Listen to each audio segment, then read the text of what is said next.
দুইজন সাহাবী ইয়েমেন দেশ থেকে আসলেন, নবীজির হুজরা মুবারকের পাশে যখন গেলেন, ওই ঘর থেকে কুরআন তালাওয়াতের আওয়াজ আসতেছে। ওই সুরটা এত মধুর,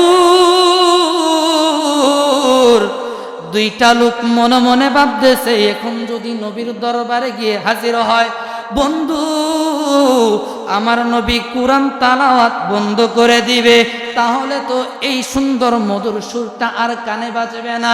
এ বন্ধু অপেক্ষা করো, আমার নবী কুরআন তালাওয়াত শেষ করুক, শেষ করলে আমার নবীজির দরবারে গিয়ে আরজি জানাবো। অপেক্ষা করতেছে করতেছে, কুরআন তালাওয়াত শুনতেছে, হঠাৎ করে কানের মধ্যে বাজে ওমা মিন দাব্বাতিন ফিল আরদি ইল্লা আলাল্লাহি রিজকুহা ওয়া ইয়ালামু মুস্তাকরাহা ওয়া মুস্তাকবারাহা। আওয়াজ করে কন্যা আল্লাহু আকবার। এ বন্ধুরে, ওই আয়াতটা যখন শুনলো, দুইটা লোক তো আরবির অর্থ জানে, আমরা তো অর্থ জানি না, বুঝি না। ওই দুইটা লোক আয়াতটা শ্রবণ করার পরে বলতেছে আমার নবী কুরআন তালাওয়াত করতেছে। ওই আয়াতের অর্থ হলো আসমানের নিচে জমিনের উপরে আমার আল্লাহ রব্বুল আলামিন যত প্রাণী আল্লাহ পাঠাইছে সকলের জীবিকার দায়িত্ব নিয়েছে আমার আল্লাহ। আমার আল্লাহ যদি রিজিকের দায়িত্ব নিয়ে থাকে, আমি নবীর দরবারে রিজিক চাবো না। ওই ফিরে গেল লোকগুলা, ফিরে যাইয়া গিয়ে বলল আমার নবী বলেছে যথা সময় খাবার আমাদের কাছে চলে আসবে। সুবহানাল্লাহ। যথা সময় খাবার চলে আসবে। আমার নবীর সাথে কি দেখা হয়েছে? নি দেখা হয় নাই। কোরআনের আয়াতের উপর ইকিন করেছে, আমল করেছে। অপেক্ষা করো, খাবার চলে আসবে। অপেক্ষা করতে লাগলো। বিকাল হয়ে গেল, সন্ধ্যা ঘনিয়ে আসলো। সন্ধ্যার পরে তাকাইয়া দেখে রে দুইজন যুবক ডেকসি দিয়া গোশতের বোনা আর রুটি বানাইয়া নিয়ে আসছে। আওয়াজ করে কন্যা সুবহানাল্লাহ। এ বন্ধুরে, ওই দুইজন যুবক যেই খাবারগুলা নিয়ে আসছে, তাদের কাফেলাতে 50 জন লোক ওই খাবার তৃপ্তি সহকারে খাইলো। খাওয়ার পরে আরো অর্ধেক খাবার বেঁচে গেল। সুবহানাল্লাহ। আবু মুসা আসিয়ারে কয় বন্ধুরা, মদিনার কামলেওয়ালা নবীর দরবারে গেলা, এত মজার খাবার পাঠাইলো, তৃপ্তি সহকারে খাইলাম, এমন খাবার খাইলাম আগামী 3 দিন না খাইলেও চলবে। আগামী 3 দিন না খাইলেও চলবে। যেহেতু ওই মদিনার মধ্যে আরো মুসলমান আছে নাকি নাই, ক্ষুধার্ত সাহাবীরা আছে নাকি নাই। এ বন্ধুরে, আবু মুসা আশিয়ারি কই ও বন্ধুরা, দুইজন লোক যাইয়া ওই খাবারগুলা নবীজির দরবারে পৌঁছাই দাও। যারা অনাহারে আছে তাদের মুখে আহার তুলে দিলে সওয়াব হবে। সময় শেষ, ঘটনাটা কি শেষ করব? দুইজন লোক খাবারটা নিয়ে নবীজির দরবারে গিয়ে হাজির। আসসালাতু ওয়াসসালামু আলাইকা ইয়া রাসূলুল্লাহ। লাব্বাইক ইয়া রাসূলুল্লাহ, লাব্বাইক ইয়া হাবিবাল্লাহ। আমার নবীজির দরবারে হাজির। খাবারগুলা নিয়ে নবীজিকে বলে ইয়া রাসূলুল্লাহ, নবী গো, আপনার দরবার থেকে যেই খাবারগুলা পাঠাইলেন, ওই খাবারগুলা আমরা তৃপ্তি সহকারে খাওয়ার পরে ওই খাবারগুলা অবশিষ্ট হয়েছে। আপনার যারা অনাহার সাহাবী আছে তাদের মুখে খাবারগুলো তুলে দেয়। আমার নবী কয় এই খাবার আমি কখন পাঠাইলাম, কোথায় পাঠাইলাম, তোমাদেরকে তো আমি চিনি না, তোমাদের সঙ্গে তো আমার কখনো দেখাও হয় হয়েছে না। দেখা হয়েছে? নবী কি খাবার পাঠাইছে? আমার নবী কয় এই খাবারগুলা তো আমি পাঠাই নাই, আমি পাঠাই নাই। দুইটা যুবক ডাক দিয়ে কয় নবীজি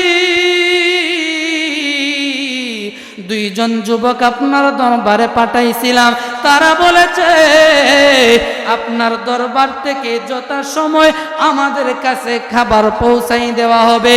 তারা বলার পরে আমরা ধৈর্য ধারণ করেছি, আর ওই খাবারগুলা আমাদের কাছে গিয়ে পৌঁছে গেছে। সুবহানাল্লাহ। জিন্দিগি তোর যাইরে পাখি দিয়া সোনার আদম, জিন্দিগি তোর যাই ফাঁকি দিয়া নিশিতরে যাইরে পাখি দিয়া সোনার আদম, জিন্দিগি তোর যাই ফাঁকি দিয়া। ও আদম রে কামিনের ওই কুলেতে কাল ঘুমেতে আছো তুই, সারা নিশি কাটাইলে তুই ঘুমাইয়া রে সোনার আদম, জিন্দিগি তোর যাই ফাঁকি দিয়া। কথা কোন ঠিক না বেঠিক? এই সোনার জীবনটুকু বাবা কিভাবে কাটাইতেছি একবার হিসাব করি না করিনি। আমরা ইনকাম করতেছি সঠিক পথে, হালাল পথে নাকি হারাম পথে যাচাই করি না। যাইতেছি, কাজ করতেছি, টাকা আইতেছে, এটাই আমাদের জন্য যথেষ্ট আমরা মনে করি। আমার আল্লাহ কই না না, তোমরা যদি মুসলমান হয়ে থাকো ওই কামাই ইনকামটা করতে হবে সঠিক পথে, হালাল পথে। জুরে জুরে কন্যা সুবহানাল্লাহ। Your income should be halal. Your fashion should be halal. Your entertainment should be halal. একজন মুসলমান তার যা কিছু আছে সকল কিছুই হতে হবে হালাল পন্থায়। কথা কোন ঠিক না? যদি বেজাল থাকে তাহলে দুনিয়াতেও সমস্যা, আখেরাতেও সমস্যা। এবার বলি, আমার আল্লাহ বলছিলাম না যে আমার আল্লাহ 50,000 বছর পূর্বে বান্দা কি খাবে সেই রিজিক নির্ধারণ করে রেখেছে। বিশ্বাস হয়নি? হয়, এটা কি আমার মুখের কথা? পবিত্র কালামুল্লাহ শরীফের সূরা নাম হলো সূরাতুল হুদ। নাম কি? সূরাতুল হুদ। কথা বলেন। সূরাতুল, আয়াত নাম্বার 6। রব্বুল আলামিন বলেন, ওয়ামা মিন দাব্বাতিন ফিল আরদি ইল্লা আলাল্লাহি রিজকুহা ওয়া ইয়ালামু মুস্তাকাররাহা ওয়া মুস্তাওদাআহা কুল্লুন ফি কিতাবিম মুবিন।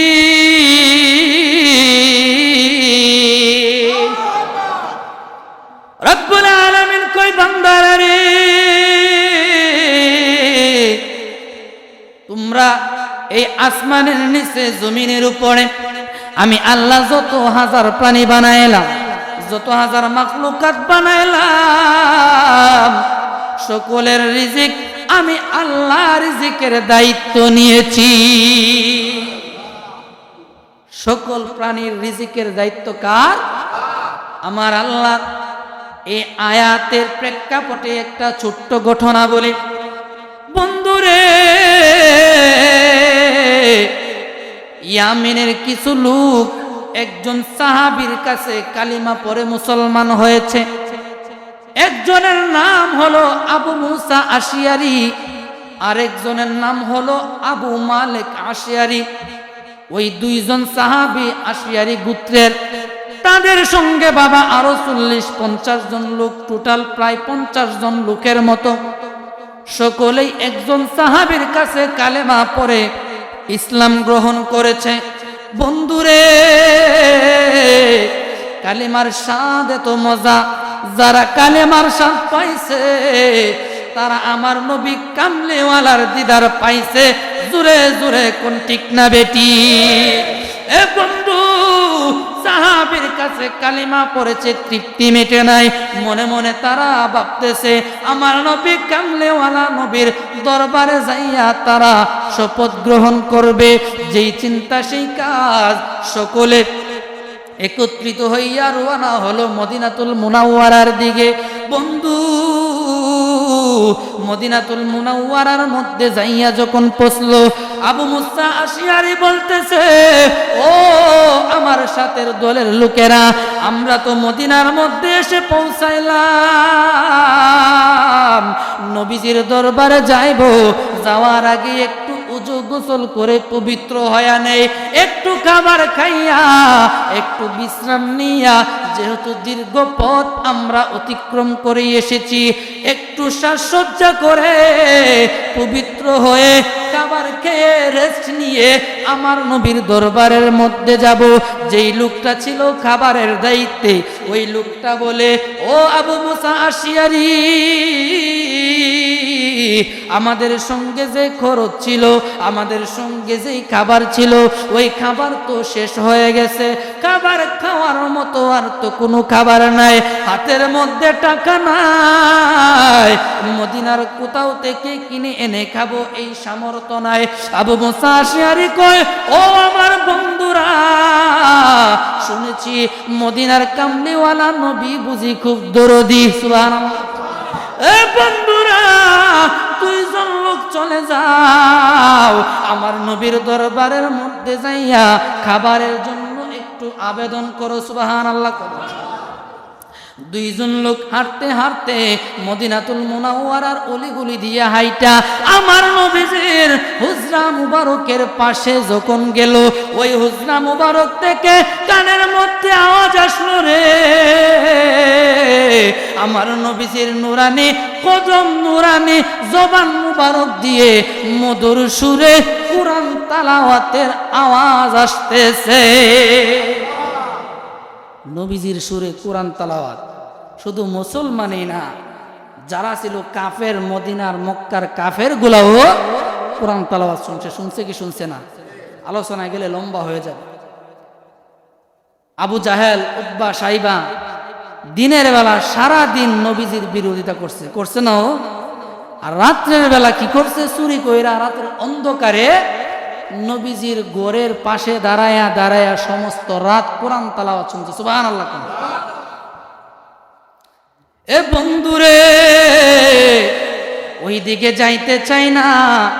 দুইজন সাহাবী ইয়েমেন দেশ থেকে আসলেন, নবীজির হুজরা মুবারকের পাশে যখন গেলেন, ওই ঘর থেকে কোরআন তালাওয়াতের আওয়াজ আসতেছে।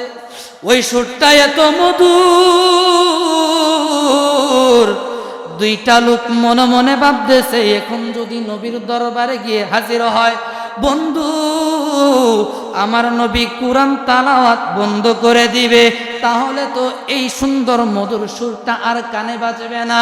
এ বন্ধু অপেক্ষা করো, আমার নবী কোরআন তালাওয়াত শেষ করুক, শেষ করলে আমার নবীজির দরবারে গিয়ে আরজি জানাবো।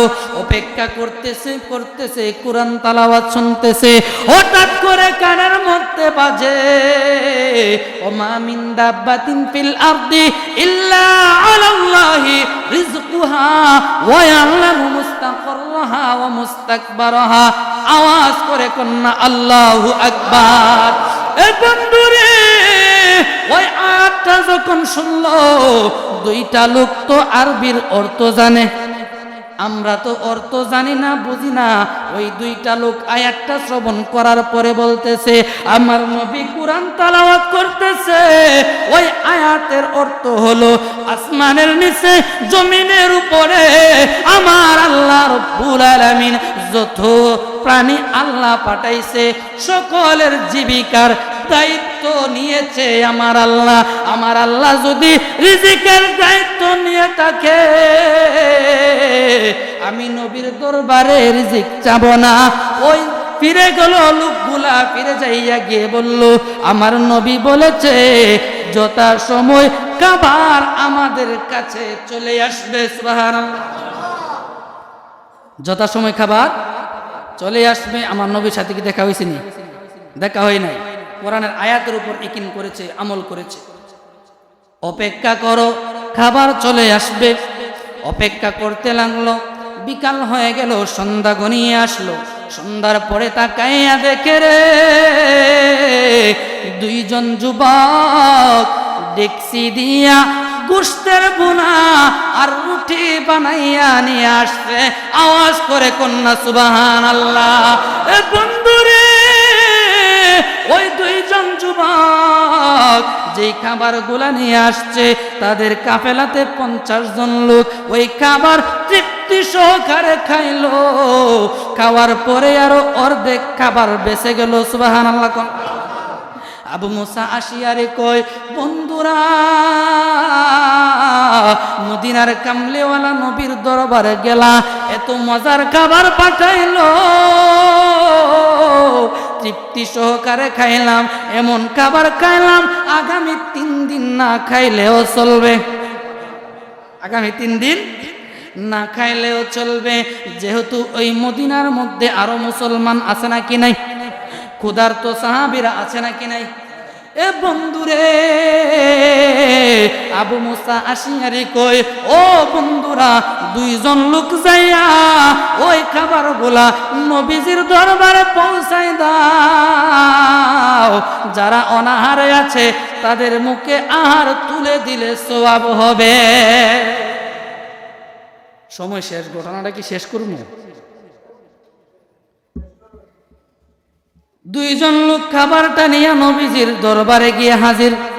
আসসালাতু ওয়াসসালামু আলাইকা ইয়া রাসূলুল্লাহ। লাব্বাইক ইয়া রাসূলুল্লাহ, লাব্বাইক ইয়া হাবিবাল্লাহ। আমার নবীজির দরবারে হাজির। খাবারগুলা নিয়ে নবীজিকে বলে, ইয়া রাসূলুল্লাহ, নবী গো, আপনার দরবার থেকে যেই খাবারগুলা পাঠাইলেন, ওই খাবারগুলা আমরা তৃপ্তি সহকারে খাওয়ার পরে ওই খাবারগুলা অবশিষ্ট হয়েছে। আপনার যারা অনাহার সাহাবী আছে তাদের মুখে খাবার গুলে তুলে দেয়। আমার নবী কয়, এই খাবার আমি কখন পাঠাইলাম, কোথায় পাঠাইলাম, তোমাদেরকে তো আমি চিনি না, তোমাদের সঙ্গে তো আমার কখনো দেখাও হয়েছে না। দেখা হয়েছে? নবী কি খাবার পাঠাইছে? আমার নবী কয়, এই খাবারগুলা তো আমি পাঠাই নাই। দুইটা যুবক ডাক দিয়ে কয়, নবীজি,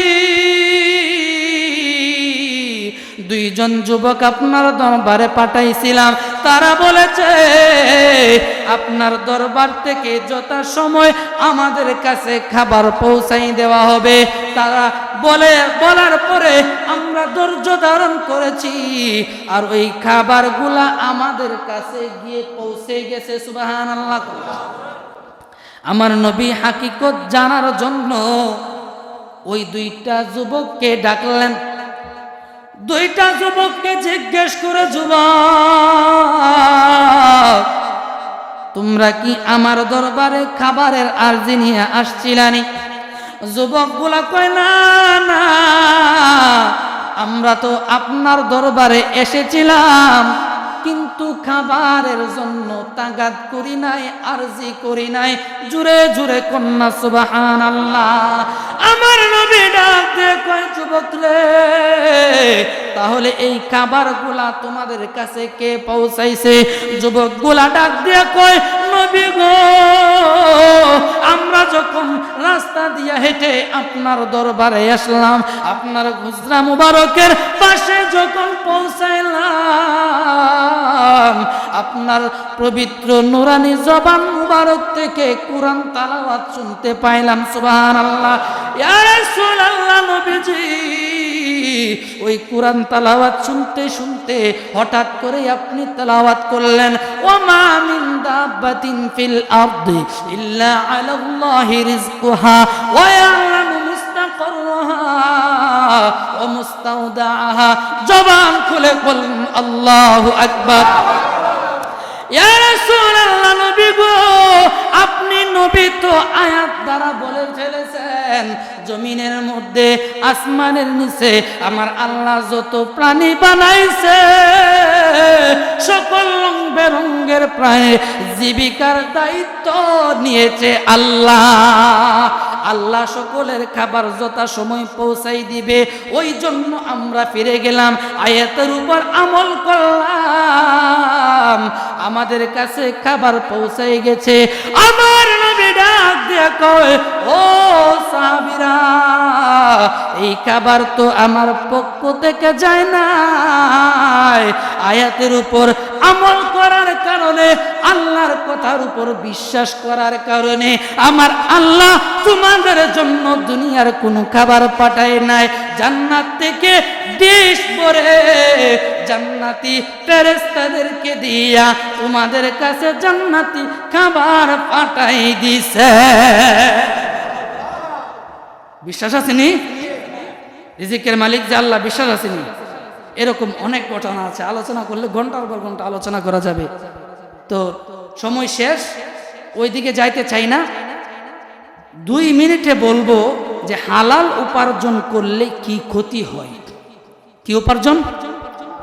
হারাম উপার্জন করলে কি ক্ষতি হয়? হারামের সঙ্গে যারা লিপ্ত আছেন, হারামের সঙ্গে যারা লিপ্ত আছে, যারা হারাম লেনদেন করে, তাদের জন্য বলতেছি, 1 নাম্বার, রব্বুল আলামিন তাদের উপার্জনের মধ্যে যে বরকত, সেই বরকত উঠাই নিবে। কি উঠাই নিবে? বরকত। একজন ব্যানওয়ালা মাসে তার রোজগার হয় 20,000 টাকা। উদাহরণ, এক্সাম্পল স্বরূপ বলতেছি। ফ্যামিলি মেম্বার এই 10-12টা আছে, 2-3টা ছেলে মেয়ে স্কুলে কলেজে পড়ে, সব ভরণ পোষণ, বাসা ভাড়া, চিকিৎসা, খাবার দাবার, লেখাপড়ার খরচ সকল কিছু দেওয়ার পরেও মাস শেষে তার হাত খালি হয় না। তার হাতের মধ্যে 2-3-4 হাজার টাকা বেঁচে যায়, অবশিষ্ট থেকে যায়। আছে নাকি নাই? কারণ কি? তার উপার্জনটা হালাল। তার উপার্জনটা কি? হালাল। আবার এমনও কিছু লোক আছে, মাসে তার আয় হলো, উপার্জন হলো 2 লক্ষ টাকা। কই লক্ষ টাকা? তারে আল্লাহ এমন একটা রোগ দিয়েছে, প্রতি মাসে ব্লাড চেঞ্জ করতে হয়। তার এই চিকিৎসার ভিতরে 1 লক্ষ টাকা খতম। বিবি আছে, তার জন্য আরো 50,000 বরাদ্দ। আছে নাকি নাই? ছেলে একটা বুয়েটে পড়ে 20,000 তার জন্য বরাদ্দ। মেয়ে একটা ভার্সিটিতে পড়ে, তার জন্য আরো 20,000 বরাদ্দ। 2 লাখ কিন্তু শেষ। আছে কত? 10,000। বাসা ভাড়া তার জন্য 15,000, ঋণ শুরু হয়েছে। এবার ভরণ পোষণ, কাপড় লতা, চিকিৎসা সকল কিছুই কিন্তু বাকি আছে। বাবা, একজন 20,000 টাকা ইনকাম করে মাস শেষে তার আয় হয় 2-3 হাজার টাকা, আর একজন 2 লক্ষ টাকা ইনকাম করেছে হারাম পথে, তার ঋণ শেষ হয় না। আছে নাকি নাই? ওই জন্য অল্পের মধ্যেও বরকত দেয় কে? যদি সেটা হালাল পথে হয়। 2 নাম্বার, যে হারাম পথে উপার্জন করবে তার ধ্বংস অনিবার্য,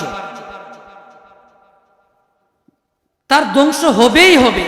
ধ্বংস তোকে কেউ তাকে আটকাতে পারবে না। 3 নাম্বার, ফাইল্লাম তাফআলু ফাযানু বিহারবিম মিনাল্লাহি ওয়া রাসূলিহি। যারা হারাম পথে উপার্জন করে, আমার আল্লাহ বলেন, তারা আমি আল্লাহ এবং আমার রাসূলের সঙ্গে যুদ্ধের ঘোষণা করেছে। নাউজুবিল্লাহ। 4 নাম্বার, আমার আল্লাহ তার প্রতি অসন্তুষ্ট। 5 নাম্বার, সে সুখে থাকুক দুঃখে থাকুক, আমার আল্লাহ তার দিকে ফিরেও তাকাবে, অর্থাৎ আল্লাহর রহমত তার উপর থাকবে। 6 নাম্বার, আমার আল্লাহ তার সঙ্গে কথা বলবে। কথা বলবে না মানে কি? আমরা তো আল্লাহর সাথে কথা বলি না। আমরা কোরআন পড়ি, আল্লাহর সাথে কথা হয়। আমরা নামাজে দাঁড়াই, আল্লাহর সাথে কথা হয়। আমরা দোয়া করি, আল্লাহর সাথে কথা হয়। 7 নাম্বার, তার দোয়া আল্লাহ কখনো কবুল করবে। সারা জীবন রোজা রাখলেন, নামাজ পড়লেন, হজ করলেন, যাকাত দিলেন, উপার্জন করলেন হারাম। উপার্জন কি? হারাম। ওই হারাম উপার্জনের কারণে সারা জীবনের একটা রোজাও আল্লাহর দরবারে কবুল হবে, একটা একটা সেজদাও আল্লাহর কাছে কবুল হবে। 8 নাম্বার ক্ষতি, সর্বশেষ যে ক্ষতিটা, আমার আল্লাহ বলতেছেন সকল কিছুর পরে বান্দা দুনিয়া থেকে যখন তুমি পর্দা করবা, মরে যাইবা, কবর থেকে সূচনা হবে তোমার আযাব। এই আযাব তোমাকে জাহান্নামের কঠিন আযাবের মধ্যে নিক্ষিপ্ত করবে। জোরে কন্না নাউজুবিল্লাহ। তাহলে আমরা কি হারামের পথে থাকবো নাকি হালালের পথে যাব? আমরা জান্নাত চাই নাকি জাহান্নাম চাই? দুই হাত তুলে উচ্চস্বরে বলুন, জান্নাত চাই নাকি জাহান্নাম চাই? জান্নাত যদি চাই তাহলে আমাদেরকে হালাল পথে উপার্জন করতে হবে। কথা কোন ঠিক না বেঠিক? আমরা মুসলমান, আমরা যদি হারাম পথে উপার্জন করি, আমার সন্তানটাও এই দিকে যাবে, বাদ বিচার তার মধ্যেও থাকবে না। কথা কোন না? আছে না আমাদের সমাজে এমন লোক, ওজনে কম দেয়, আছে না? দামে বেশি রাখে, গায়ে লেখা আছে 20 টাকা, সে রাখে 25 টাকা, আছে না?